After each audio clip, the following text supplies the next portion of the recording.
Oh, trending na trending to ngayon. Broke boys deserves no pussy. Agree ba kayo, girls? Pero bago yung mga guys na ay magsimulang mag-type aggressively ng kanilang mga manifestos about sa mga gold diggers, no? Let's sit down muna at mag-usap ng real conversation about what this actually means. Because, spoiler alert, hindi to tungkol sa bank account mo ngayon or kung ano yung hawak mong pera. So, let's get one thing straight. Na kapag sinabi ng mga babae na broke boys, it doesn't mean ito yung mga lalaki na nagtatrabaho ng dalawang jobs so he can send himself to school or to help provide for his family. Hindi rin dito kasali yung mga lalaki na na-lay off sa trabaho and actively sending resumes. No, it's not that. Because we respect the grind.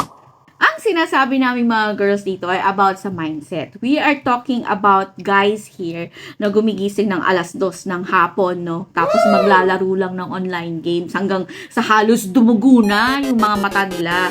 Yung mga lalaking walang trabaho, no ambition, no plan for the future, and still expects to be treated like a king. Yung wala ka lang ang pera, tamad ka pa. And honestly ha, yung mga lalaki na walang ambition, ay nako, yan ang pinaka-biggest turn off. Tapos, yung entitlement nila, wagas. And let's be honest ha, na napakadaming lalaki sa panahon natin ngayon na ganito. Those men who bring absolutely nothing to the table. No financial stability, no emotional intelligence, no basic life skills, ganun. Tapos, they're expecting a woman who looks like a supermodel na mala chef magluto and who's willing to pay half of the rent. Hay nako! Ha? Here's the reality kasi. Relationships are partnerships and women today are educated, they are working, they are building their own futures. So why on earth would anyone want to anchor themselves to someone who is going to drag them down? Hindi naman kasi kailangan na maging milyonaryo ka eh. You know? Kailangan lang, meron kang purpose. Yung may plano ka ba? Ganun. Hindi yung bahala na si Batman.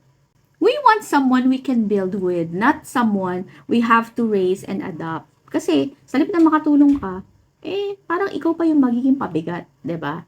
Nobody wants a man na batugan. Because if a woman carries her own bag, no? Her own peace, and her own stability dyan sa relationship nyo, the absolute bare minimum na pwede mong ibigay is to match that energy.